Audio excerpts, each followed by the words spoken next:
It sounds good. It sounds good. So we are live now with Shelf Space episode 25. And we got the usual suspects. We got Charles from Montreal.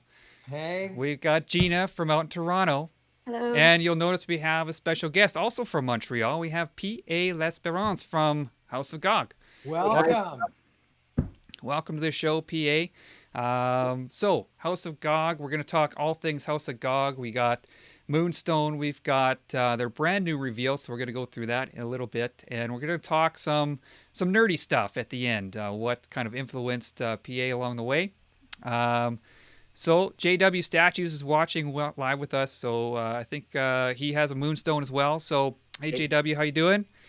So I think let's just sort of get into it here. We'll talk about the House of Gog background. I want to start off. What is a Gog? How did that name, or where does that name come from, PA? Well, uh, in, first of all, we're a brand, right? So we were looking for a brand name. And so we had a full list going, just like a baby name, you put them on the fridge and whenever you find one, you write it down and then you see if it works out. We wanted to find something that was a reminder of who we are as collectors. So something I like the fact that it's House of, mainly because it reminds you of a clan or a family of sorts, like back in the old days or in Game of Thrones or something. You have the clans and stuff. So that part was more towards that regard. The actual word GOG. Basically, it's from my hometown, right? So I'm from a town that has the word dog in it. So this is Magog. the main reason, yeah. This is the main reason why we chose Gog. But at the same time, Gog is in literature and in folklore is often a villain or sometimes a hero.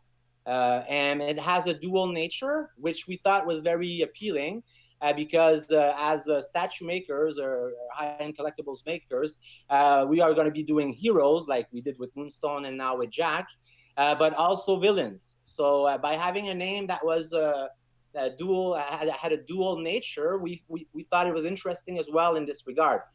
So House of Gog basically came because of that reason, and also we decided to attribute the word God to our alter ego as collectors. So basically, God is us. God is a toy collector, statue collector, a geek, fandom person, loves mangas, video games. So basically, GOG is that person as well. And that is why recently, just before we launched Jack, we had a I Am GOG campaign, which basically featured collectors I have in my entourage, friends I made along the way, as kids with their toys, right? So it also reminds us that we've been doing this since, I don't know your ages, but Star Wars is very important for most of us, and it was during our childhood. So we've been influenced by that culture ever since we're very young, and that's also what GOG is that it's that those So, origins. so that's Were a great, yeah. So that's a great like segue, just to take us into. All right, so you started out as a fan, you love the Star Wars. So how did you get into this business? Well, I've been telling Chris privately. I was working at Ubisoft for many years, the AAA video game company that's located. They have studios all around the world, but one of their main ones is in Montreal. And I was working there in the toys and collectibles unit for many years, and I left that job to start House of Gog. So basically, I was making toys already. I You was were you were a designer of some kind. No, it was operations. So it was a Okay. small team. So you would at the beginning, I think we were five or six. So I learned the business model through our meetings were not specific to our nature. It was more team meetings. So marketing would meet with operations. So we basically would touch all topics at once. But my role was mostly logistics and operations. So all the shipping, the importing, the inventory, the tech pack, not the tech pack, but the shipping carton, like all the specs and the SKUs and all the boring stuff, but very important stuff if you want to make something work. I was going to And say Sure. that's the important stuff. That's the stuff that matters. yeah, that's why Yeah. I put quotation marks because Yeah. the support and operations is often in the shadows, but it's a very critical and strategic position in any company. Sure, Either you can't do making without it. toys or in the army, it's one of in the military, it's one of the unit that's if you're able to get your stuff sorted, you always have an advantage on anyone. But so I was doing operation mostly and also events. So all the Comic Cons and the Fan Expos in Toronto, I was handling events, organizing them, and even lead on location during the event. So I did multiple events for Ubisoft as well. So how did you get into the creative aspect of things? Uh, well, I've always been an artist in a way. Like always, art was very important in my life. I've always loved art, but I've never really experienced it myself. But I know and I knew I had it in me, and I decided that for a long time I wanted to start my own business. I'm from a business family. My dad's a business person. I have a university degree in international business, so I always wanted to start my own business, but it's everybody wants to start their business, but until you have an actual idea or a project, nothing's gonna happen, right? So it was always in the back of my mind for a long time. And at one point at Ubisoft, since I've touched pretty much all departments in that business model, because you have to understand that the team I was in, it was called UB Workshop, so it's a unit inside Ubisoft doing toys and collectibles, but producing them as well. So it was everything in house. Nothing was third party. So the design, the relationship with the brand, the marketing, the e-com, the production, everything was done inside in house. So I acquired a lot of knowledge by working at the center of this team because as an operation guy, you deal with all the department because there's a part of operation that involves everybody. So I had a very global vision of what was going on, and I knew that business model. Like I would write down the business model for meetings to explain it to investors or people of the company. I knew it by heart, and I'm like, you know what? I could do my own business by just doing the same business model, but not for video games. Because obviously, if I do start my business, before I get the notoriety or the credibility to approach a large brand to say, okay, Sony, let me do a collectible for you, it's gonna take a long while. So that's how I decided to work towards designing something different than collectibles for large companies or licenses even. Great And stuff. yeah, and the reason why we chose art in the first place is partly for that reason I just explained, and also because if you look at the market, it's dominated and I would say saturated, but saturated as a negative twist to it, but it's dominated by the same big licenses from the large corporation, which, don't get me wrong, I'm a fan, or like I've said in other interviews, I'm a DC Mm-hmm. fan, Marvel fan, Star Wars fan. I love all those universes, but as a businessman, um, we wanted to do something different, and we saw a big opportunity and trying to bring forth the collectibles which are different than what most people are doing. And there's a reason why they're all doing the same thing, I understand, because it's much easier in a way. Nothing is easy, but it's easier to sell a Wolverine than it is to sell a Moonstone, for example. But we There's think a that, built-in market, right? I'm sorry. There's a built-in market. If you're going Marvel, you already have all those Marvel fans, right? So, And a tons of um, competition as well. So yep, it's yep. a decision which we are very comfortable with, and I would never have gone in and do something like everybody else is doing. We Okay. really wanted to bring something unique, so So you started up your own business and you got yourself a couple of partners and you really want to make your presence felt. So how did you come across the creative side? Because it sounds like you spent a lot of time on the business side. How did you get into the creative side? Because that's very different from making sure everything gets done. The of course, creative is really the meat behind the beats. So yeah. how did that come about? That aspect of Well, things. okay. So first of all, like I said, I because it started by I, but because before I became partner with Hugues, this is something I was doing myself, right? I didn't know Hugues back then. I knew him because I was working at Ubisoft, and he was one of our toy makers. And Hugues is my current business partner and co-founder of House of Gog, so you guys know that. And Hugues has been making toys and collectibles, particularly statues, for over 20 years. He's a factory owner. His main company is called Pure Arts. You might have seen some of his work. Yes, Was he yes. at New York Comic Con Yeah, he was there with his Ezio. with Dominic? Yeah, yeah, Dominic. I think that's the stuff. Okay, we met him. I think we met him, Chris. Did It you? was You with know, Arnaud that was at New York. we met Arnaud. I'm not sure I met Okay. Uggs. Rick is, I don't. Rick is Sorry, like I a can't. Mexican. I'm You not French. I can't. rarely see him. Yeah. Okay. So Okay, so basically, and I'll get to your question about creative side, Charles. But I have to introduce Hugues first because it's part of it. So right. I had the business thing covered. I needed to find a manufacturer, right? So I called a couple people, which I'm not gonna name because they're pretty well known in the industry, and I don't wanna. And that phone call wasn't returned fast enough. So, and I don't want to make Hugues sound like he was the second choice because he wasn't. But anyways, so I called up Hugues through WeChat, and I said, "Listen, Hugues, I've been working at UB Workshop for many years, and I've dealt with Pure Arts many times because they are one of the main manufacturers of toys for Ubisoft. They actually basically invented the business model of collector's edition for the video games industry, Pure Mm-hmm. Arts. Mm-hmm. They're really, really strong in that regards. It's still today, actually. And then it's funny because I was talking to you the first time I talked to him because I was dealing with Arnaud, with other people when I was at Ubisoft. And we connected big time because he was with his family in Sherbrooke, which is in Eastern Township, close to where I'm from. And he basically went into my dad's business as a customer.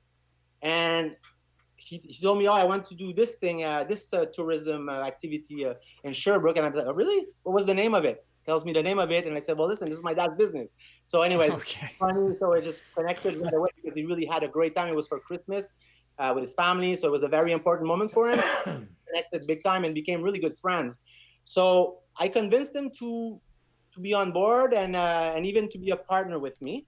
And he's a factory owner as well, so that's huge for the brand. Since one of the most important things is to have a good manufacturer, and being one degree of separation with the manufacturer is huge. So I had the business side covered, the production side covered, and then the creative side covered.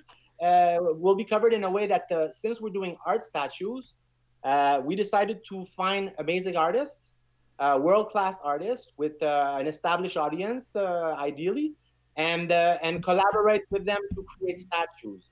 So Hugues is an art director, so he knows how to manage that side of it, especially when they're doing production and pre-production. And the artist himself, we tap into their universe, to their digital portfolio or to their past work of arts. So my responsibility is to drive the selection of the artist, and Hugues was very it was very important for him to leave that to me. That way, there's a coherence in the style of statues and the artists that we select as well, because we have more than one. We have multiple artists signed already for future releases. But also, since we have basically the same taste in artists, we never had an issue. He never had an issue with the people I brought forth. So you have a lot of pieces in different stages of development. Oh yeah, for sure. And it's a small team too, Charles. Don't get me wrong.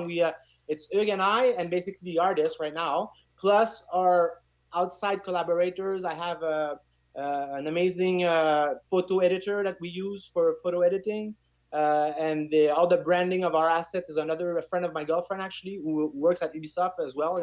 I met her in the same team I left, my current girlfriend, which I'm going to marry. Gina, it looked like you wanted to ask a question. Yeah. So, can you just jump back for a second and explain when, uh, during working at Ubersoft, was the moment that you decided that you were ready to begin your own company and your own venture? Was there a moment when you said, "Hey, now I'm ready"? Oh yeah, there was a moment. It was called restructuring. Oh, Okay. So That's basically, one way to go about it. okay. um, basically, my position at Ubisoft was going to be abolished. Uh, I had time to turn around, obviously, and look for work inside UB.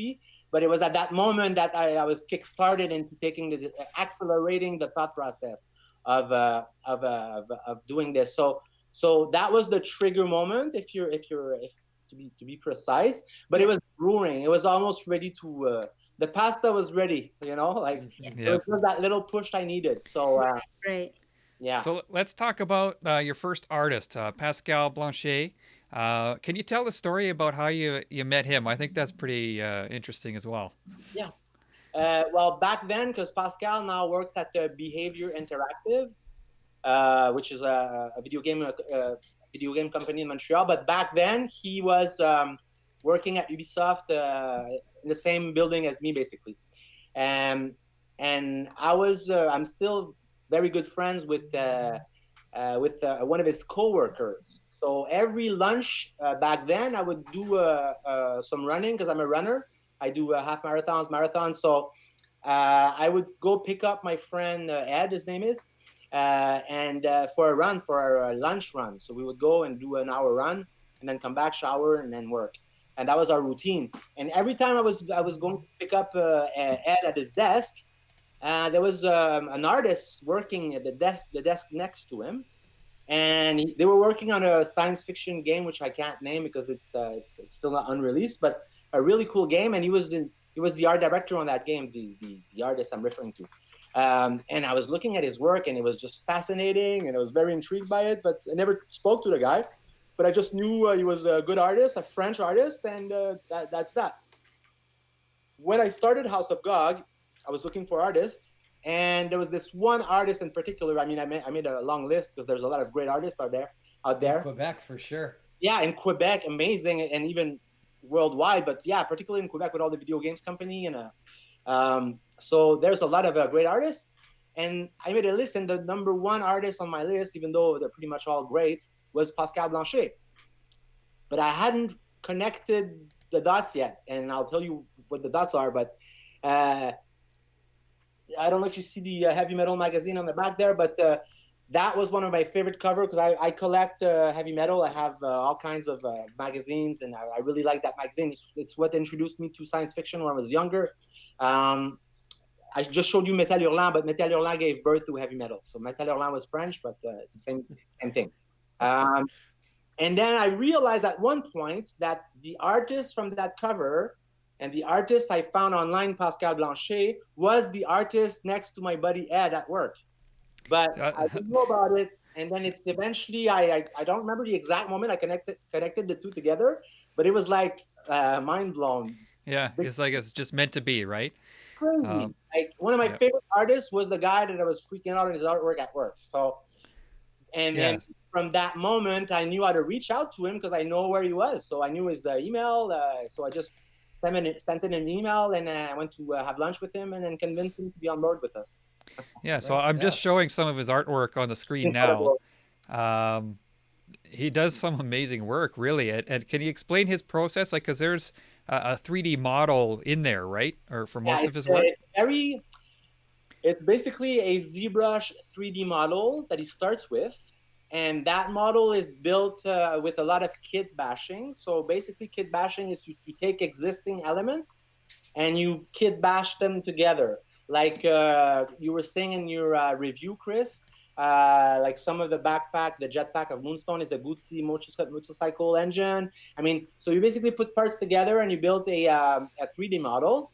And once that's done, he uses Keyshot to add more to the model, and he tops it off at the end in Photoshop. So basically, every single piece of art that you see from Pascal is an actual 3D model first that he paints over. So that's why it translates so well in statues as well. Excellent. So I think now's probably a good time to just switch over to talk about your first statue from Pascal, Moonstone. You mentioned it comes from the heavy metal cover, and I'll just throw that up here Yeah. so people can Issue see. 270. Yeah. So issue number 270 featured Moonstone on the cover, and you saw this and just fell in love with it, I guess. Oh, it's one of my favorite heavy metal cover ever, and I've been collecting heavy metals since like I'm 10 years old. So it was one of the most fascinating cover, badass cover I've ever seen. I mean, it's sexy, it's amazing. So, but like I told you before, I didn't know that was Pascal. So it's like I was mind blown, and it was a very easy choice for us to pick her as our first statue. Um, of course, because it's one of Pascal's most famous artwork, and I consider it one of his masterworks, actually. And Hmm. also because I thought, we thought as a first statue, first of all, it's audacious to do this type of character, and I thought it was just perfect for our first release. If we're gonna be taking the risk of making art statues in a world of superheroes, uh, why not go with something like as crazy as Moonstone? You know? You're absolutely right. You know what? It's also a good time to do this because the Marvel and DC statue market is starting to get saturated. Like every time you're seeing a Magneto or a Venom, you're already ready to say, "I've seen that before. This came out 3 years ago. It's time for something different." And I think now is a good time for companies like yourself to start introducing fans to something else. Yeah, we're still a bit early. Uh, and there's we'll never be able to compete against a Magneto, obviously. But I think it's the right time. For sure, it's the right time. We're a bit early, but for sure. I mean, I'm a collector. I'm a hardcore collector. I collect toys, statues, but I've always been interested in indie stuff, independent stuff from smaller companies, or I have very little stuff based on licenses. I mean, I have my full row of black and white series from DC for Batman, and my big Vader in the back, which Hugues made, by the way. For Cycle. But and don't get me wrong, I'm a big fans of those universes. But as a collector, I like to get the really cool and edgy stuff. Yeah. And as a statue maker, that's what I wanted to bring to the market. Yeah, I think it's interesting that you had just mentioned that you're not trying to compete or you can't compete with Magneto, but just to sort of counter that, um, this is a great way to sort of make your statues stand out because as you know, statues now in the whole collectible market is full of images. And whether it's on Instagram or Facebook or YouTube, and as you scroll through those images, it's the same characters, bam, bam, bam, what you're doing and you're picking a more artistic character that is maybe not well known, but what you're doing is you're also giving your company such a great way to stand out as we're scrolling through the same Marvel, same DC characters, same Star Wars characters, and then all of a sudden we're scrolling and then we see Moonstone. It's like, wait, what is that? That's awesome. There's a great way to sort of just stand out of the, you know, from the entire you know, collection of all these massive characters. Oh, for sure, and that's a good point. And that's like a side effect of what we're doing because obviously we're following our because both Hugues and I. Hugues is a huge collector. He's been collecting since he's like he was collecting garage kits. Just to give you how far he goes back into statue business. He was like the Tekaya, like the Japanese guys, the future models, um, future with F. EW. Yeah, future models. If you guys Google that, you're gonna have fun. It's great. But anyways, the reason I'm saying this is that because we're really passionate statue guys as well. But as statue guys who've seen it all in between bracket, we really wanted to do something different, but using the same process. Like Moonstone, Jack, they were made by the same factory who does all the amazing pieces that you guys own in your house. You know, Hmm. Hugues does some Court of the Dead stuff or sideshows. Like, it's the same. It's not made in a small studio somewhere. Like, it's a full on production with the same investment and the same means as any large licenses out there, and that's a big risk we took. But Right. also, you see the type. I don't know. Chris saw the statue in hand. It's Well, it's right here. I got it. It's sort of rotating behind my shoulder here, so people can look at it there. That's part of it. I don't have the moon background set up. Um, but yeah, as you said, it does stand out, and JW Statue says it's not a statue, it's fine art, and I think that's what you're going for exactly, right? yeah. It's Um, Can you explain what you meant when you said that it was a huge risk to go with these to go with those factories? What did you mean by that? well, first of all, in order to convince a factory to make room for your production for because it's a small edition size. 400 is very small edition size. Our mhm. business model at scale is more than 400 units, but it's a bare minimum for any good factories to to take the project because you have to understand that while they do a production of 400 units for you, they might have said no to somebody who wants to make 5,000 units, you know? So, and then the risk is to come into a market with characters who are not based on a universe with millions of fans. Because even some statues of famous characters have trouble selling sometimes. So Right. it's a risk in this regard.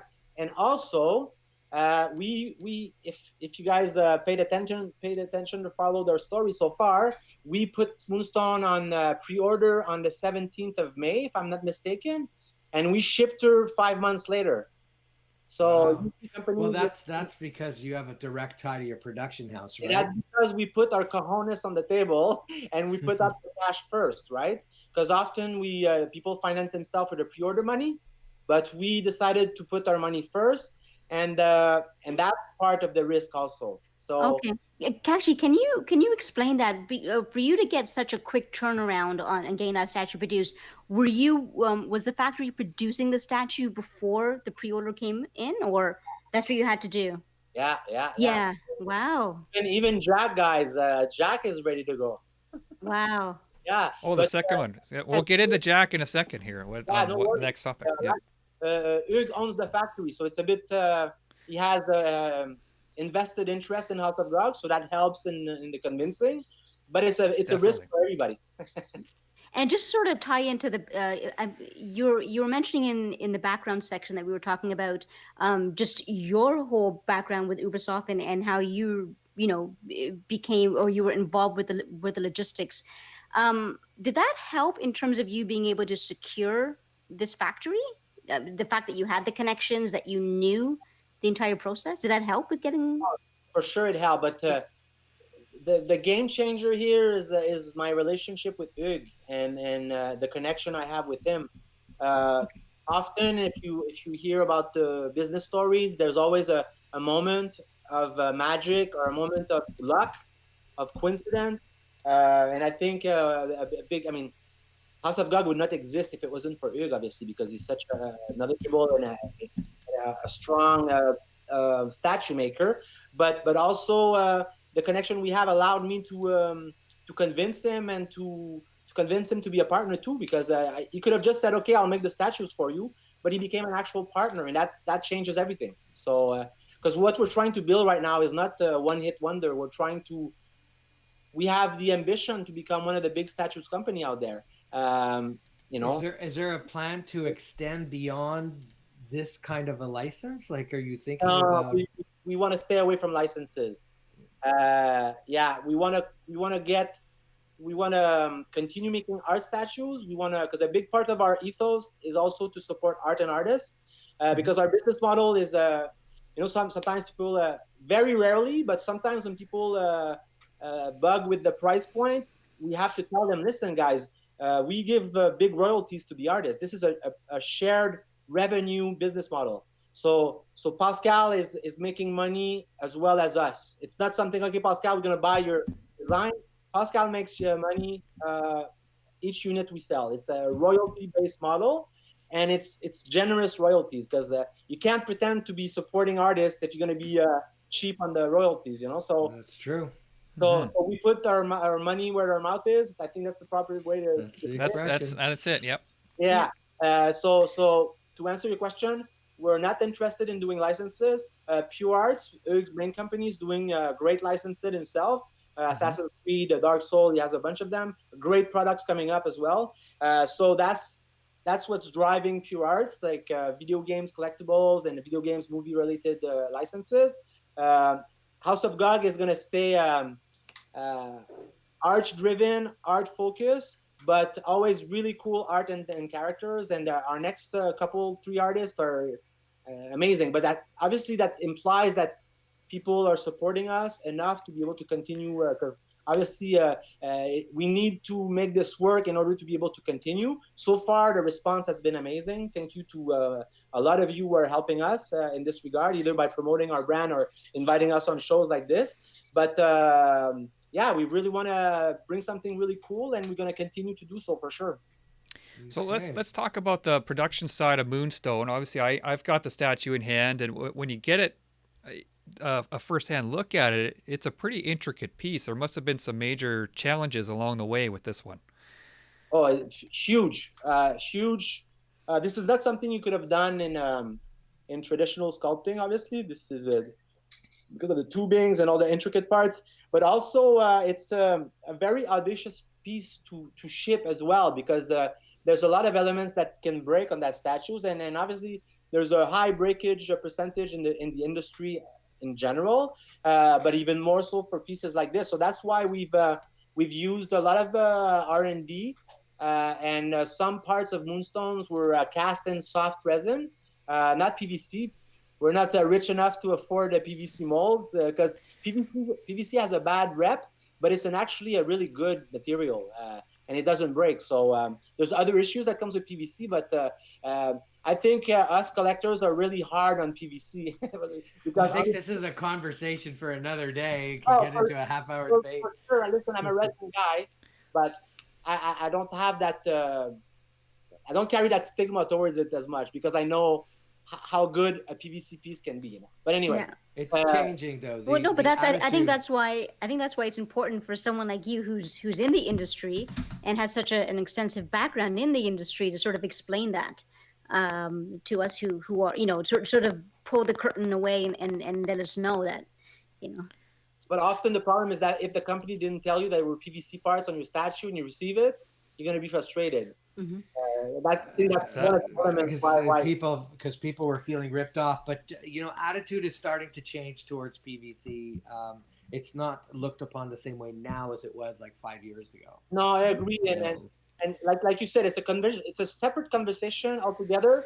But the bottom line is a good PVC piece is beautiful, and I can see why somebody would choose it for a large edition size, because it's not worth it for a small edition size, because the molds are in metal and the tooling is too expensive.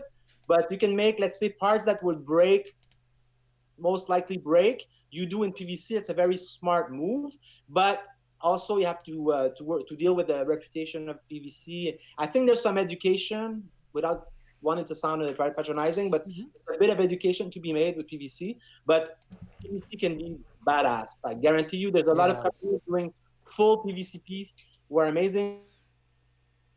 Pure Arts owns the license for a quarter to dead PVC, the small scale one. They look amazing. I have them here. It's really cool. But to get back to Moonstone, what we did is use the softer resin element. So it's polystone resin, but the blend is different. So it makes it just just soft, so it doesn't break. So by it doesn't break, it still can break, but it's much it has much more um, Flexibility. yeah, but it was a challenging piece to make. Like the colors, even it's only three colors when you think about it. I mean, there's more because there's all kinds of things going on, but it's basically green, blue, and orange. Mhm. But there's a lot of techniques that went through the painting. There's accents of purple for the definition under the breast, the hands, the cheeks. I mean, there's a bunch of things going. But the challenge was to stay loyal to Pascal's art and to capture the vibe of his art to the mood. And since we're doing art statues, it's very important to be able to stay loyal to the original artwork. I mean, it's extremely important. So, and I think Hugues and his team did an amazing job doing it for Moonstone, and then for Jack as well, and for the next one that we have coming as well. I think Mhm. they if you take the original artwork and our piece next to each other, and we've done some assets where we actually compare both, and it's hard to know which is which. yeah It's So, really close, like you said, because you guys started with the actual model, right? Yeah, with the actual, we started with Pascal's ZBrush file. So we Mhm. resculpted pretty much everything because Pascal made his thing so it looks good on a sort of a 2D format. Uh, Mhm. like even the breasts were not as round. I mean, we had to, but we had a really good base to start with, for mm. sure. So just out of curiosity, who owns Moonstone? Pascal. Okay, so you don't have to go through heavy metal or anything like that No, for any no, the heavy permission or metals anything. just ask Pascal to use The it's his got a heavy image metal and on it for that's now. it. Yeah, all the covers of heavy metal are owned by the artist, not heavy metal. I Okay. don't want to speak on behalf of heavy metal, but most, let's say. So Hmm. Pascal owns his art. We're not interested in because what we're doing is profiting off somebody's art legally. Mhm. But it's important for us to give all the credit and the ownership of the art to the artist. So it's a Sure. very, Yeah. very important for us because we're there to help art, and obviously art helps us as well, right?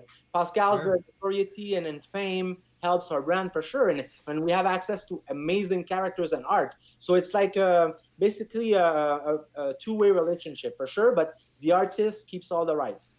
Well, that's Hey, great. can you delve in a little bit more into your decision to keep the edition size to 400? How early did you guys make that decision? Um, Well, obviously, if I could sell 10,000, the edition size would be 9,500, let's say, right? The idea is okay, always to place your edition size under the demand. That way, okay, it's because everything was designed in our art statues so that they retain their value. Uh, so we have them hand signed by the artist, um, and then actually hand sign, not like okay a digital signature like most companies do strapped onto the product. Pascal came here, we had wine and cheese, and we had a signature night, so and then ship that back to the workshop so that it's glued under the statue. So everything was thought in order to retain to so that the piece retain its value. And the reason we chose 400 is because soon what people do usually in the industry, and they launch the pre-orders and they see how they go, and it gives them an idea of how much they can sell, right? And we're a starting brand. So we pretty much knew that 400 was the right edition size for, I think, our first year or two. Uh, I, but yeah, at scale, it's going to be more than that because it's doing really well, to be honest. yeah. Great stuff. I think collectors want to know how many are being made beforehand. So I think it is the right move to announce it. Then they And know off and the the top. sign basis is a really nice touch. hmm Yeah, and even the certificate of authenticity, which Chris could comment. I mean, the print and the certificate, I had them made in Montreal by the best printer in the city. Uh, it would have cost us 1/100th of the cost to do this in China, but I would not have gotten the level of, because they don't have the type of machines that we have here.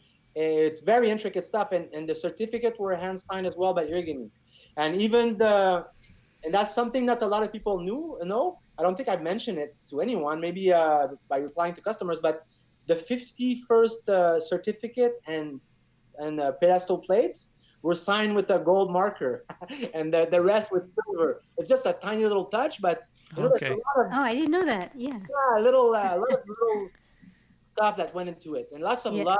And like I have this wonderful Cassandra helping me build a stat right now, and I'm always mixing. Like I'm the CEO of the company. I'm not saying I'm above that, of course not. But what I'm saying is we get hands-on everything is in this That's brand. amazing. Yeah, I wish that more companies would do that. I wish all the companies would do that. Would just sort It's of impossible. give the prints with the artist's, the actual artist signature. I think that's as a collector, maybe. Do you think that the fact that you also have been collecting for so long, and that's in your heart, that's your bread and butter, that kind of helped with that decision? It's like, hey, to For have the sure. actual signature of the artist. For sure, but I Yeah. also think that I can afford to do this right now because I don't have a 50 release going and 100 employees. It's Okay. I we really want to keep on doing this the way we're doing it because we'll never be 100 employees. I don't think. I mean, but what I'm saying by that is that we're trying to give as much care as we can to the brand and be able to give the same care even at scale. When I say at scale, is in 3 years when House of Gog is doing 10 releases a year or whatever.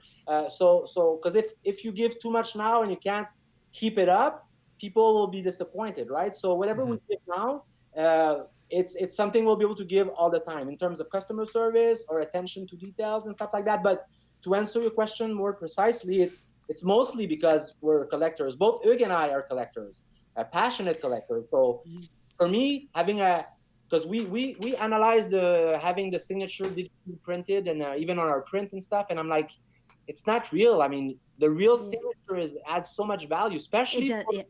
for a piece of art, like Jason and the chats were saying. It's an art piece. And Yeah, an art piece that is not signed by the artist is not the same thing at all. That's a exactly. good point. That's So exactly quickly, right. I want to talk about the box because I know that was a big deal for you guys. It's a pretty interesting box. But before that, my friend Adam's watching the show and he had a question. He said, "What do you want? What do you mean by staying away from licensing?"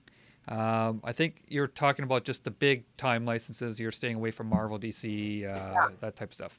Yeah, and I don't want to sound like I don't like licenses. I'm a big fan of all of them. But as a company, our niche and our identity is around art and artists. So you can see a guy like Pascal Blanchet has a license. It's not a license, but he's a Yeah, on his own. But we're not. We're going to get artists and not licenses. But it's similar, right? Because if you own a license, you have to buy the license and then pay licensing fees. Us, we don't buy the license. We just uh, pay royalties. So it's a similar business model, but instead of focusing on licenses and famous characters, we do art. And both models are smart. I mean, there's still licenses that haven't been explored yet, and I hope they are one day. But House of Gog, we're about art, and that's our focus. Just to yeah, highlight the chat one more time, Adam also said that it's cool to see a bunch of Canadians on the same scene. So four of us all Canadians, and we're not talking about hockey. So But even to push further, That's even if who lives in China, he's been living in China for 20 years plus, but he's from Victoriaville. He's a Québécois, francophone, just like me. That's why there's an accent here. But just think, one of the biggest toy maker in the world is a Québécois. Well, a Canadian Québécois. that's right. Yeah. So I'll show a shot of the box here on the screen. So could you just explain sort of what went into that? Because I know you guys put a lot of effort into the packaging as well. Well, yeah. Without getting in too much details, our box is worth some of the statues out there. So we put a lot of money into the box, but it's also part of the image, the brand image that we want to bring to the fans as well. We're a premium art statue company, and I think packaging, although even though you experience it for like 5 to 10 minutes, and then you put it in the shipper box and you don't see it again, I think it's an important part of the process of the. the experience. Yeah, just think of iPhone. I always because it looks like it's the same. It's a soft touch carton, so it's basically exactly like a soft iPhone box. It's just it's part of the experience, like you were saying, Charles. And funny enough, we released our assets of the box the same week as other companies were announcing that we're not doing art boxes anymore. So, and I'm not putting down those companies because at the same time, I had this discussion with Hugues. Personally, Hugues believes that it's better to put the money on the statues than on the packaging, and I see where he's coming from with that. But for the type of product we do, it made sense to do a quick-ass art boxes, and that's what we did. It was designed by a friend of mine from Montreal, Etienne. His name is Etienne. He's an art director, and he did this for free for us as a token of. Wow.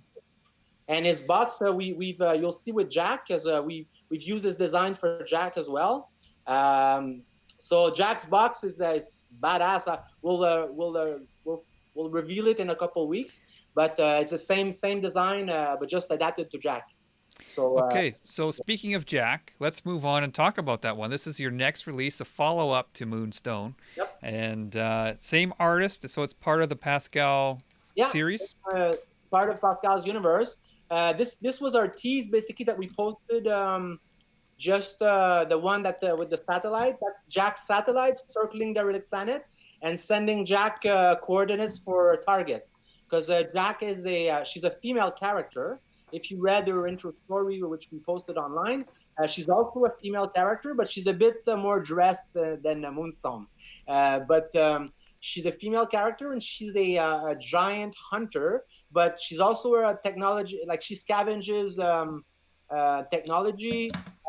She does bounty hunting as well. So she's more of a, I don't want to say anti-hero, but she's a different type of hero than Moonstone. But they are Yeah. connected because if you look at the intro comics that we put for Jack, Moonstone was seeing something crashing on a derelict planet. And the last slide of Jack is also Jack looking at the same object crashing. and then who knows what's crashing on the planet. But I'm telling you, you're probably gonna find out soon. So quickly, I I'm just have to say, showing the teaser. yeah, Sorry, This Charles. is okay, just very quickly, I gotta say, I'm really liking the colors that you're using. You know, the bright Pascal, yellow, the bright orange, the oh yeah, bright blue. It contrast. feels Pascal is um big on contrast, and his use of color is famous in his art. I mean, he's famous for that. Uh, because the coloring is part of the art. You know, a lot of people sometimes take that for granted, the coloring, that oh, this is just the easy part. Anyone can do that. Really, that's artist not part. true. Yeah, The art, the coloring is very much part of the art, and it has a tremendous European feel to it. for sure. But Pascal is because the cook said French Canadian, but I'm not sure if there was a comma in there too. But he's from France originally, lives in okay. Montreal. He's a French Canadian. He was influenced by Mobius, Philippe Bruyère, Frank Frazetta, Richard Corbin. So you see a lot of the 80s science fiction fantasy vibe in his work. And I'm a big fan of those artists as well. Those are my influences. So that's why I connected so much with Pascal's work. It has this sort of beautiful like watercolor vibe to it. It's beautiful. The colors. Yeah. It's really cool. I mean, yeah, it's a So big challenge to a statue with minimal colors. But if you look at Jack's colors are fantastic as well. The way it was painted also with the airbrush, it's very cool piece. Jack, I think Jack will connect with maybe more people because it's a bit closer to what we're used to in terms of design, and not everybody wants to collect uh, very sexy female character as well. Even though I love it, it's not. It's more. I would say it's a bit more niche than Jack is. But yeah, Jack is a super cool character, and we're revealing the Blade Master version next Tuesday. So just like Moonstone had a separate helmet and a harpoon as a second weapon, and a pillar base to display the extra parts. For Jack, we have the same thing coming, and it changes the character completely. So it's like we're doing another statue on Tuesday. So I'm looking forward to this as well. yeah, that's right. You brought that up. So Moonstone has some swap out parts that were developed specifically for it, right? Same with Jack. This is something we asked Pascal. A lot of companies they will do open fist, closed fist, smile, and I understand the reason. Like there's a lot of financial reason for keeping the because otherwise you don't want your statue to cost a fortune for the customer either. So you have to be smart about the switch outs. But just like our art box, we wanted to do something special for the switch outs, and the directive of the what we asked the artist is that try to do something that changes the look of the statue so much that it looks like a second piece. That way, when you buy our statues, you basically have two statues. And I think it's the case with Moonstone, and it's definitely the case with Jack, which I can't spoil the fun. You have to wait a couple more days, but the switch outs are really cool. And the pillar base, and for Jack, we have two pillar base. It's not only one, it's two. One to display the helmet and one to display the weapon, the bladed weapon. And the pillar bases, they act as standalone art piece as well. Oh So wow. yeah, that's what even the what we did for Moonstone, same thing. So if you display your switch outs, just the display option looks like an art piece on its own. So So this piece here, was this based on a previous artwork from Pascal, or was it developed specifically for House of Gog? that was developed. That was directly from Pascal's repertoire. So if you go to his art station, you can find it. I think I might have dropped it on Dropbox, the original artwork. I'm not sure. I might have forgot to. But yeah, this was from Pascal's original artwork. The Blade Master version is something I don't see it there, Chris. No, The I don't have it. version was designed only for us, though. Right, same So as what Moonstone. Yeah. so what kind of scale are we talking about, and are you going to be staying in one scale? That's a good question. Scale was a big part of our discussion. What scale are we going to make our statues? Because there's the trend of the really big statues, but then after you have no more room in your house, and there's also a very small scale. So we wanted to find a scale that would appeal to people into big statues, but that would not eat up all the shelf space either. So we came up with the scale, which is we don't on purpose, we're not mentioning our scales in terms of 1/6 or 1/5 or all that. But if we had to, it's between probably 1/4 and 1/5 our scale. And they were all designed as a series. So Jack will scale really well with Moonstone, and as well with our third character coming up later in 2020. So Yeah, I So think that's. was Sorry, the go ahead, process Gina. sorry, was the process for Jack a bit shortened compared to Moonstone, just because you kind of ironed things out with Moonstone, or was the process longer? it was similar, but for sure the we hurt our toes more for Moonstone, and then we were more careful with our toes for Jack. So, but like I said, Hugh's been doing statues professionally for the major companies for over 20 years, so they're a really well-oiled machine. But and again, it's tricky for me because I don't want to compare our work to other companies and stuff, but uh, you don't do the things the same way. I mean, the markups on Moonstone is a lot less than some other companies because the decisions we took, like just the box itself, just the helmet, the alternate helmet is like an entire statue. I think there's 20 molds just in the alternate helmet of Moonstone. So it's a different process because um, uh, we didn't really put ourselves any rules in terms of I mean, of course we have to respect a certain cost and stuff like that, but we really went all out, and it's not something that would be viable if you would be making um, like it's very particular to the type of business model that we're doing. Okay. Like it makes sense because we're a premium brand. It makes sense because our statues are $780 at that scale. It makes sense because of what we are, but it's a very expensive piece, and then we're to make. Okay, so to answer your question, yes, it was a bit easier to make Jack, but it's still a complicated piece, and the amount of care that went into it, it's pretty crazy, and it's very different. The way it's painted, even Jack is very art driven for sure, because there it doesn't. I mean, the cloak might look like a cloak would look, but the rest is very it's like It, airbrush and it's interesting. I mean, look at the her left arm there. yeah, It's a series of tentacles. It looks like. Is yeah, there a story behind that, or can you share that, or is it? yeah. They're like I told you previously. A lot of when we were doing this project with Pascal, we decided that it would be nice to introduce the stories of the characters.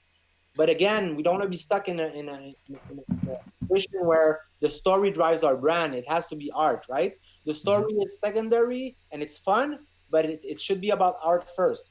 And also, Pascal didn't want us to start writing a full story of the character when, in fact, he doesn't even know the full story of the characters. But there is a story, and they're from somewhere. They're from definitely from somewhere.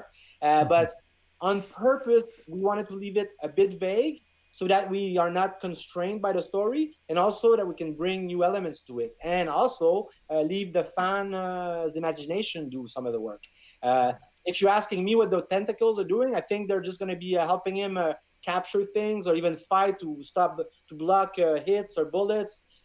Maybe carry an extra gun, or while she's shooting, those tentacles are doing something else. What happened to her arm?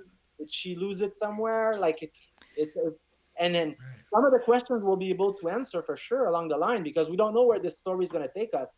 If you're asking me, are you going to do a comics one day? Right now, I don't think about doing comics, but you never know. We could You easily do never know. some really cool comics with Yeah. our culture. Mhm. Just a Was quick question. Sorry, Gina, just a no. quick one. Um, are you going to be the sole distributor? Like, will you also be trying to sell through the comic stores? Like, how are you going to get this out there? Okay, well, that's a decision we took early on. It's to distribute it ourselves. Okay, if we went the distribution route, we will be sold out in the first week. Okay, but the thing is, the price point where we're at right now, it works only if we sell it ourselves. If we went to the distribution route, our statues would be double the price. Uh, it's harder to get where we want to go going through this way, but it was very important for us to keep and own the relationship with the fans for many reasons, for business reason, but also for a philosophical reason. And if we talk in 4 years or in 3 years, Hopefully, I'll be able to tell you, you know what? It was harder to cross that bridge, but it was the right decision because without telling you names, the next day we released Moonstone, I had the biggest companies in the world calling Hugh saying, "What's House of Gog and who's PA?" You know, like. But this is a decision which we took early on that we're going to distribute it ourselves. That being said, I am not. We are not close to having our statues in a few shops, specialty shop, maybe in Europe or Asia, but it's not our business model at all. Unfortunately, uh, So it would be I impossible. think that's smart though. I think that's smart. I mean, just as a collector, I think the community and once you enter the community, and you don't have to be an experienced collector, but once you enter the community, online and buying directly from the companies has just become the status quo as well. So it makes sense that way. And number two, also just going back to your decision not to publish or print a story alongside the statue, just as a collector, I mean, I would prefer an art print over a printed description. So I also think that that was a smart decision as well. You know, just as an art piece, I'd prefer the actual art print, the signature over a printed story. It Yeah. makes perfect sense. And Gina, you're right, and it is an art piece. It's a signed art piece that you have in your home, and you know Pascal is he's becoming not a lot of people know, but if you want to talk about famous characters, Pascal designed Black Manta for the DC movie Aquaman recently. The Oh on wow. Black Manta is a Pascal Blanchet design. So you know, I uh, saw that on his art station or something. yeah, He it had is some black mat. I was wondering where that was coming from. uh, Hmm. his design made it to the screen. So That's All awesome. right. That's I, amazing. So it's quickly, I just want to touch on the distribution part. I had some Canadians in our Canadian Facebook group ask about that. So you're based in Canada. They wanted to know where the statue is actually going to ship from. Is it going to be from within Canada, or are they shipping direct from the factory? Or can you explain a little bit about that?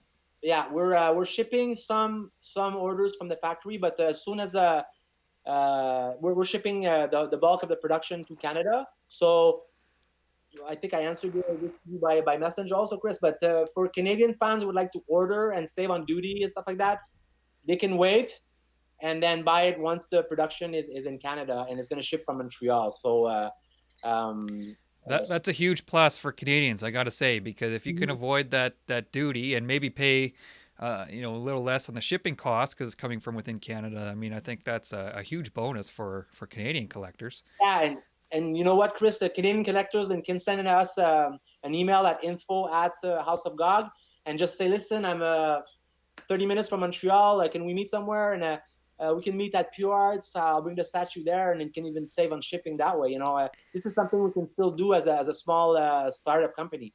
So just That's All awesome. right. That's awesome. Mhm. actually Can met you a collector last week at Pure Arts, and then had him visit the studio as well. So it was a great moment for me to connect with these Oh guys. wow. Uh, So I am have a collector. Like I'm one of you guys. have all 400 of the Moonstone shipped? Are you sold out or That's sold out. We're on the way to sold out, but again, I'm gonna let you in on some of the industry secret. Selling out is also often a nice marketing machine, you know. So um, we're Yes, we know that. We've seen many times certain companies say sold out and then next thing you know oh available no, again. they're not necessarily lying, but that means they sold out their units, but they have units at other stores, stuff like that. So of course we want to sell out our statues, but we're on our way there, but we're not there yet. There's still units available, and we're gonna take our time to sell. It's okay. By communicating on Jack, it's already happening. The traffic coming in for Jack gets some Moonstones selling as well. So the race to selling out is not something I adhere to. Of course, as a statue maker, I want to sell out our statues, but the idea is to have statues for everybody who wants them, and just be short so that they keep their Okay. collectible value, right? One quick question about that. Is there any plan to do like another edition of Moonstone with like different coloring, a Maybe, variant? maybe. S- I'm as a if you look in the back, you might not be able to see well, but I have a lot of color variants. Some people, they say, oh, companies, they do color variants. Listen, color variants as a collector is super cool. I love color variants. So if you're asking me if we're gonna do it or not with our product, I think it would work really well with the type of products that we're doing. But by saying yes or no, I would spoil a surprise for you. But I can tell you this much. As a collector, I love color variants. I think they add a lot to a collection. Uh, my entire row here is all the same sculpt, but with color variants. It's Knights of the Slice. It's an indie company with the Glio system. It's a articulated figure, very art driven as well, and they are really big on variants. So I don't want to go into a full discussion about it, but I love color variant, and I wouldn't be surprised Yeah. for that because it would look amazing on our product. Amazing. Just going back to Jack for a second, can you confirm that that will be made at the same factory that Moonstone was made at? All our Yeah. products will be made at by production by Pure Arts. Because my partner owns the factory and because they're the best in the world. So it's That's amazing. a perfect relationship. And Gina, when you were saying that collectors buying directly from the makers, that relationship goes beyond that. It's collector, House of Gog, factory. There's a direct link. There's three people. Right. So you feel it in the product, you feel it in the communication with the fans. A lot of people have come forward saying, hey, guys, thank you for being so responsive, so involved. And of course, I answer emails sometimes, or the team answers email late at night, but we're completely in love with that stuff. So it doesn't really matter to us. It's fun. It's part of our brand image and part of what we're doing,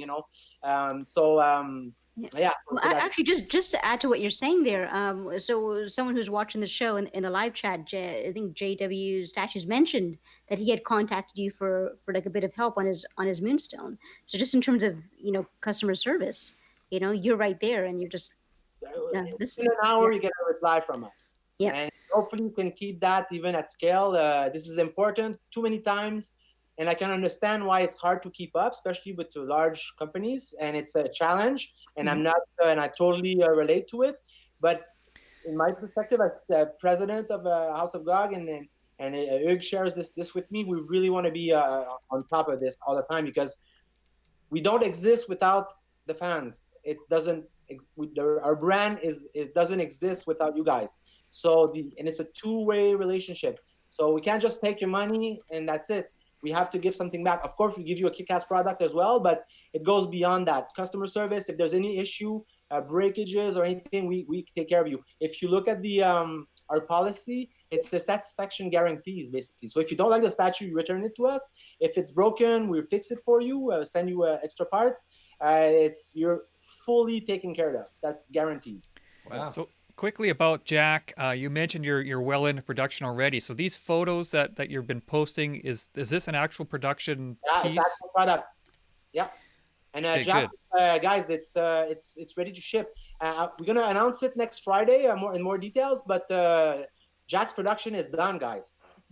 So quickly before we move on, Jack, when does it go up for pre-order for people that want to know? So next Friday, December 6th at 3 p.m. Eastern Time, we're going to be releasing our video, which we're building the set for right now. Mhm. And it's going to be available exclusively on houseofgog.com. I invite all you guys to follow us on social media, by the way, because that's where we are talking to you or sending you news, that and the newsletter. But just follow us on social media. It's at House of Gog on Twitter, Facebook, and Instagram. And post, comment, share. I mean, that's very important. We reply to you guys. We discuss. Like you were talking about JW Statues, Jason. We have befriended many people because we're collectors too. So we love to chat. If you have any questions, we're there for you, 100%. Right. I'll be adding all your links, like you said. I'll add them all to the video description after the show here, so everyone can get in touch. So definitely, like you said, follow House of Gog. So we're gonna move on to the last topic of the day, and let's call it nerdy stuff, because we're all nerds, we're all geeks here, all of us talking. So we all have influences from somewhere, and we mentioned a few earlier in the show, but tell us, what were you into growing up? What got you into this pop culture?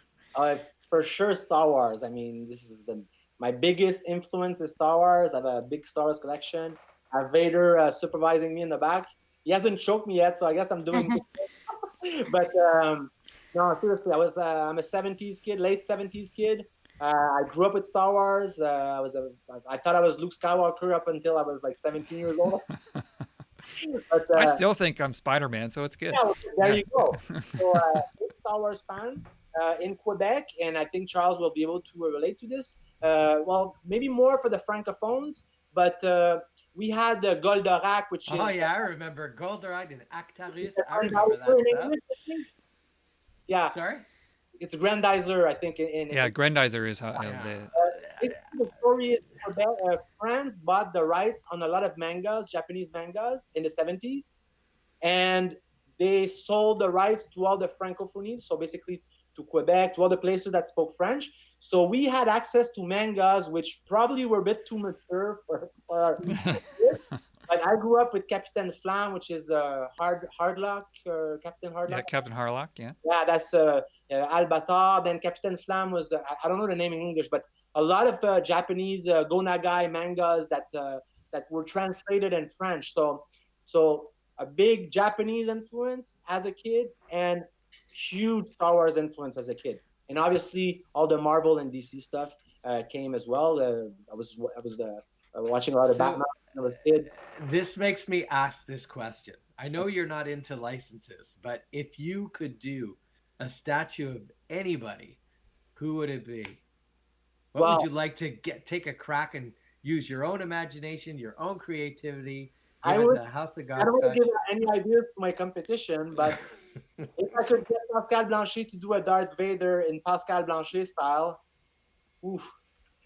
That would be cool. That would be That cool. would be cool. There's Because you definitely a see, sci-fi element to his work, so that could be cool. right, and to give it that style that you already have with those bright colors that we spoke about before, it would be very different. Like just to give you as a quick example, XM Studios when they did their Asian DC line, Yes, the Samurai Batman, the Samurai Poison Ivy, the House of Gog coloring, the House of Gog style. It'd be very interesting to see it get that kind of treatment. Just yeah. throwing it out there.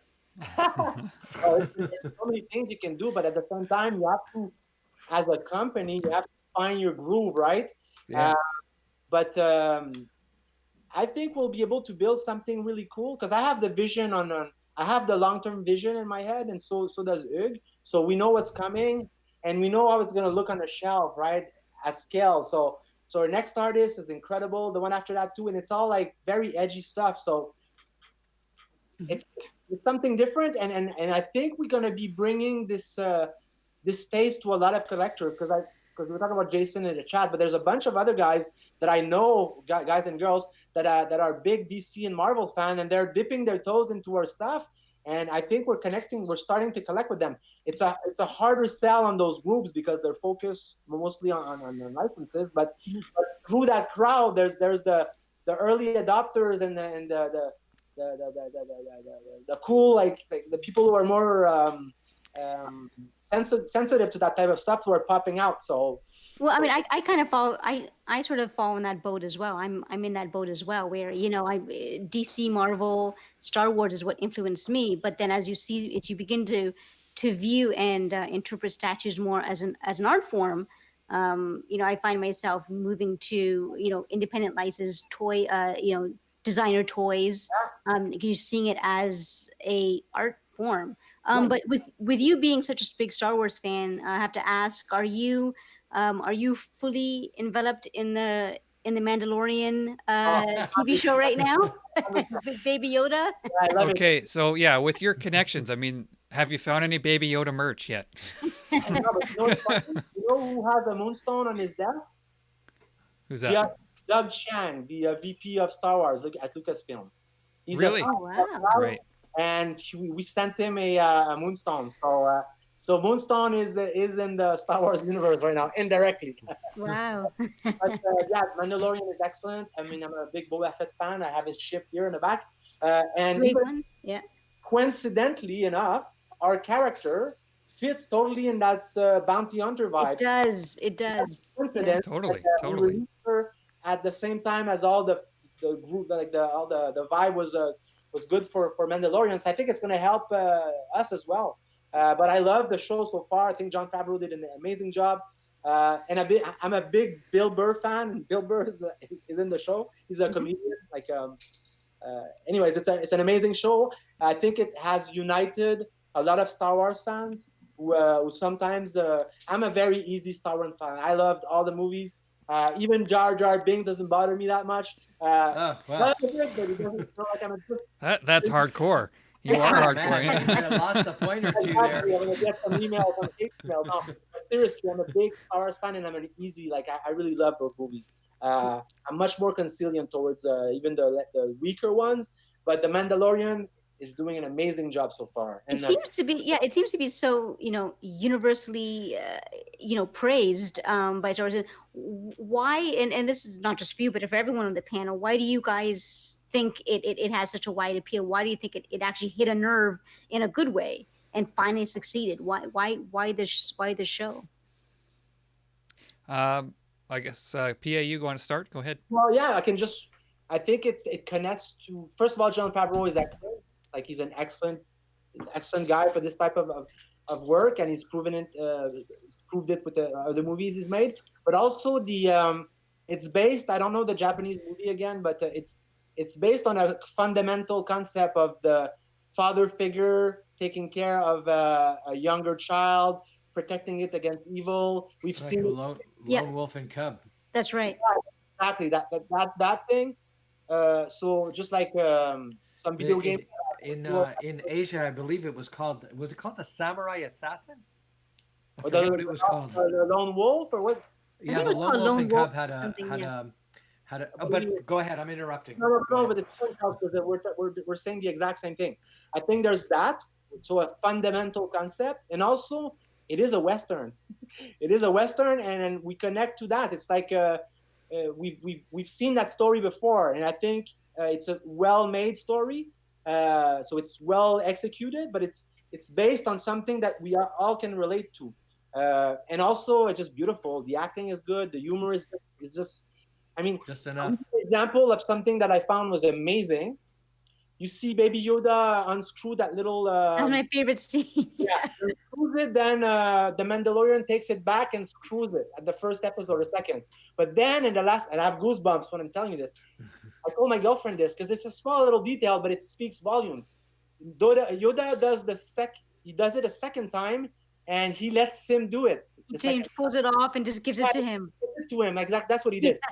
That's That, perfect. yeah, me too. That scene got me because everyone was loving Baby Yoda before that, and I was like, yeah, he's cute, he's okay. But that scene was what got me Yeah, when yeah. that's a writer somewhere said, guys, let's do that. And that's super smart, and I think it's part of the elements of why it's such a good show. There's many of them, but so far it's a perfect show. All right, Charles, you wanted to give your opinion about that? Charles, have you Well, seen it? Have you been watching it? I'm not up to date with the show. I've been watching a show called The Boys. I can't believe I Oh, actually All have right, so any of you. that show's And good. yeah, I'm on the Amazon. 7th episode of The Boys, it's and one of my best shows this year, actually. Mhm. I'm surprised at how much I liked it because I wasn't crazy about the comic book. I thought it was very violent and very gratuitous, but Yeah, for the show, they toned it down in a way where you can actually digest it. yeah. And I've been very curious to see how the last two episodes are going to go. Nice. I love Carl Urban Yeah, in Carl pretty much Urban's everything, yeah. and he's excellent in that. But for Star Wars, I haven't watched it yet either. I'm waiting for Disney Plus to get a few more shows I'm interested in to jump on board. But I think it's so successful off the bat because I think we touched on it. Like people were kind of jaded with the movies a little bit. They didn't connect with the newer films, and they just wanted something that reminded them of the older trilogy. I And I think they think this is wanted it. something entertaining. Yeah. They just wanted something that wasn't going to be political or some. Hmm. Let's just. We need this gender here. We need that culture there. Like they just wanted something where they could just escape. 100. and the Mandalorian seemed to have been able to do that. Whereas the new trilogy, you're starting to see all the beats that okay, we're going to do this because we're going to please these people. We're going to do this. We're going to please those people, and I understand the rationale for that. But when it seems to be the first thing you see before even the story, you're going to lose some people. So, and the Mandalorian managed to get a lot of this where you have the cute alien, you have the dark enforcer, and Yep. they managed to present it in a way where you could digest it without feeling like okay, let's make all the critics happy, let's do all the political correct things first. And this time they didn't really spend a lot of time taking that route. So I think this is what people want to see now, and that's probably why we like the boys also, because it's very anti political correct, Yeah. right? The Yeah, boys, it's a you great know. show. Um, I think people are ready to watch something that they want to watch instead of waiting for the seal of approval from this 2% of the population that doesn't like anything. Yeah, good point. so I think, PA, sorry. sorry, go ahead, finish.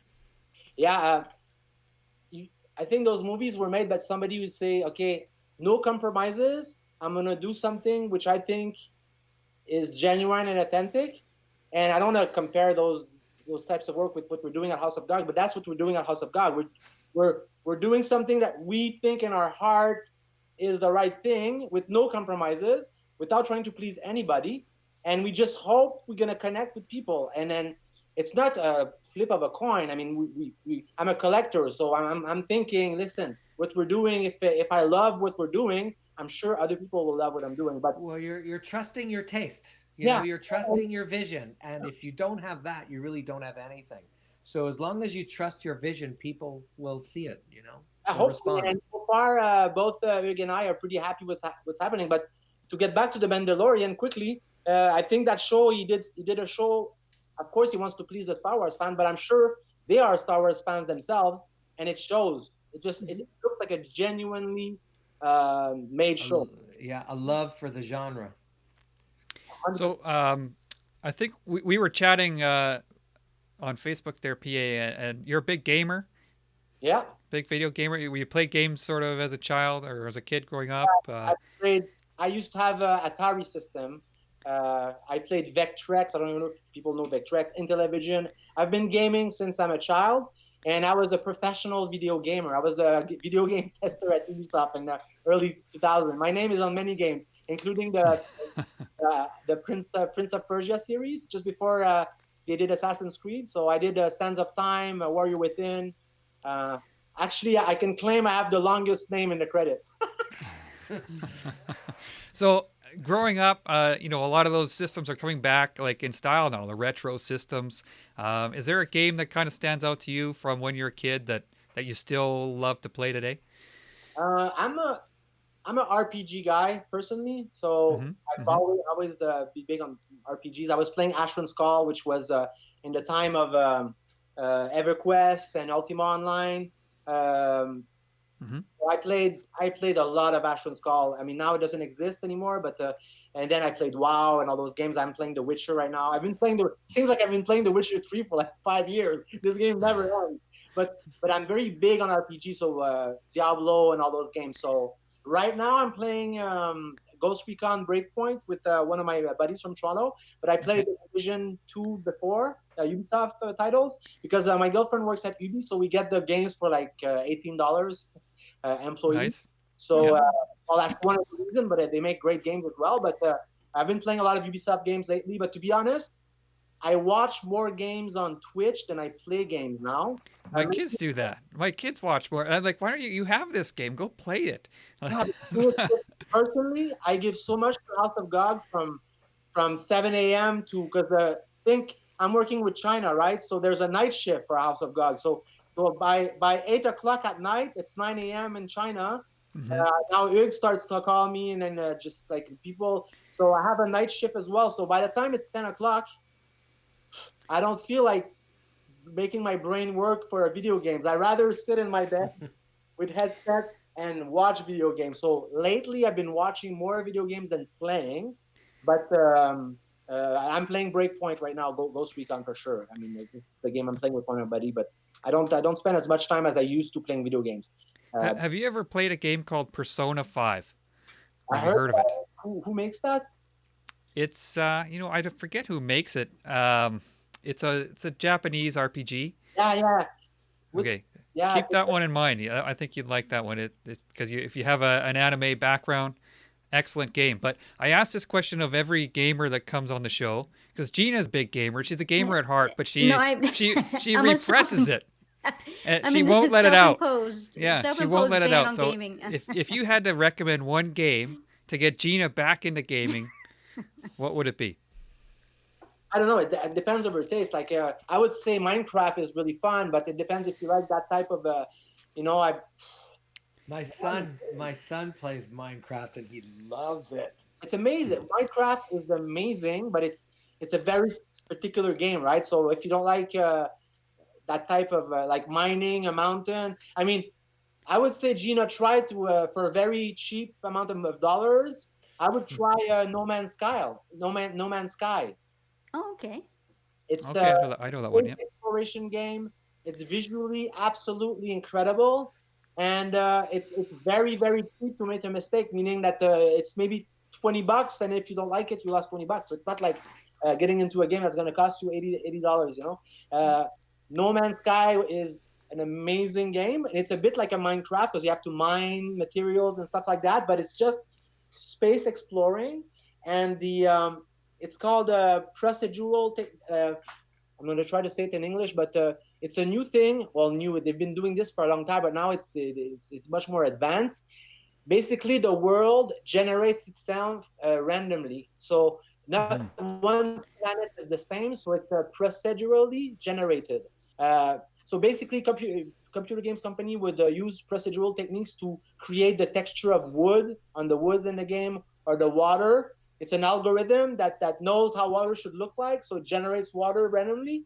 Now they can add it to vegetation and in No Man's Sky planets, even animals. So you'll never find the same animal or creature. So it's a very interesting, very beautiful game. It's 2 years old, I would say. I'm not sure, but it's Wow. really really cool. And if you like art, it's the art direction in that game is groundbreaking. So No Man's Sky. Gotcha. Okay. Excellent. All So right. So many of them. okay, so I think we'll move towards wrapping up the show. I want to say thank you, PA, for coming on. It's been a pleasure talking all things House of Gog and gaming and movies and whatever. So thanks very much for coming on. I want to say that, as you said, you connect with your fans. You're out there on social media and stuff, and I think you guys are really off the right start with that. People get to know you and they get to know the company and connect. So that's keep it up. Well, thank you very much, Charles. I'm going to be visiting you with Moonstone this week, and I'm going to let her stay at your house for a few days so you can take some nice pictures of her. Because Whenever you're ready. her pictures are fantastic, and Chris, by the way, you took amazing pictures of her as well. So I'm looking forward to see what Chris can do with her as well. Yeah, there's still a photo gallery to come. So I just want to add something to what you guys were saying earlier before we wrap things up. I think your passion for what you're doing is going to be infectious. I think people are going to, when people see someone loving what they do, it kind of makes them even more curious about the product. So, like Chris says, keep it up. I think people are gonna notice your love for your craft, and it seems like you're developing a really core family at House of Gog, and we're gonna have you back on the show. Be great to have you. And there's a lot of love in those products. So hopefully more and more people get to see them in hand because they're special products. They're not they're special statues. They're guaranteed. excellent. Fabulous. All right, so we'll wrap things up. Thanks everybody for watching episode 25 of Shelf Space. Episode 25. 25. We're at the quarter century mark, and more to come. So thanks everyone for watching, and we'll talk to you guys soon. Thanks everybody. I love you all. Bye. See you guys soon.